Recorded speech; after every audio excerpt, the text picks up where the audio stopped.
Fall from height একটা বিচ্ছিরি injury. যদি কেউ 2 থেকে 3 তলা থেকে পড়ে যায়, নর্মালি আমরা দেখি সে সার্ভাইভই করে না, কিন্তু একটি মিরাকুলাস ঘটনা ঘটেছিল মাস 3 আগে। তো একজন ইয়াং মেয়ে, 18-19 বছরের বয়স, খুবই ইয়াং, স্লিপ করে ব্যালকানি থেকে পড়ে গেছিল, বসে চা খাচ্ছিল। তারপরে কি হয়, তারপরে ওর হেড ইনজুরি হয় এবং 2টি ফিমার বোন মাঝখান থেকে ফেটে বেরিয়ে যায়। সঙ্গে সঙ্গে আইসিইউতে ভর্তি করা হয়।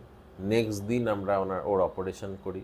প্রথমে একটা অপারেট করা হয়, যেহেতু হিমোগ্লোবিনের খুব লস হয়ে গেছিলো, হিমোগ্লোবিনটা কম ছিল।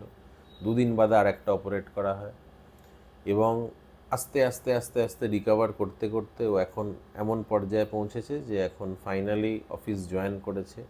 মাস 5 হয়ে গেছে। 2টো হাড়ই মোটামুটি ভালোভাবে জুড়ে গেছে, ভালোভাবে হাঁটাচলা করতে পারছে এবং একটা ভিডিও শেয়ার করেছে আমাদের সাথে। সেই ভিডিওটা আমি শেয়ার করছি।